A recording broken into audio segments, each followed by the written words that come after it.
Hello and welcome back to another video. In this video, we are going to talk about break and continue statement. If I go to the switch case, let me go to the switch case here. So here we have use break. In a switch case, we have to use break statement, right? So now let's talk about in details in this video. So here I'm going to say at first psvm tab, okay, and it will create basic function. That is the main function. So here let's say I want to say I is equal to 1. So I want to print from 1 to 10, let's say, okay. So I need a loop, right? So let's say for loop. I'll copy from for loop. So I'll go here in the conditional loop and I'm going to copy from here. I'll use for loop. All right. Need this. All right. So here you can see I have print from 1 to 10, right? It will show me the output of 1 to 10. Here you can see the output 1 to 10.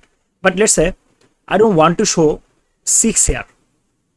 So how can I do this? So I will say here a condition. If I'll say here if I is equal to 6, I don't actually want to print it. So I will say continue. So when I will say continue here, it will not go to the next line. It will continue to the loop once again.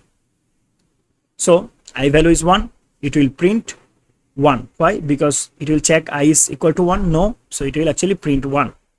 All right, so the first output is 1, and then I plus plus, so I value will be 2. So 2 is smaller than 11. Yes, so it will go inside of this for loop, right? And now it will check the condition. If I is equal to 2, no, so it will not continue it. I mean, it will not enter this block. It will print out. So it will print 2, then 3, then 4, then 5. Now I value is 6. So 6 is smaller than 11. Yes. And then it will find a condition here. I is equal to 6. Yes, currently I value is 6. So it will actually enter this block. When it enter the block, so we have here continue. So what it will do is it will go to the loop. I mean, it will not go to the next line. It will continue the loop because the continue statement. Okay, because of this continue statement. So it will not print 6 here. It will go to the next line. So it will not print 6. It will go to the next line. So next value will be 7, right? So 7 is smaller than 11, right? So it will check I is smaller, I mean I is equal to 7. No, so it will actually print 7 and so on. 8, 9, 10. Now I value is 11 because 10 plus 1 equal to 11, and it will actually enter here. I mean I value is now 11, so it will check I is equal to 11. Okay, now 11 is smaller than 11. No, so it will actually it will not enter this body. It will go outside of this loop. So it will show from 1 to 10 except 6 because of this continue statement. What about break? Let's say I want to make, I mean I want to comment out it. So now what about break?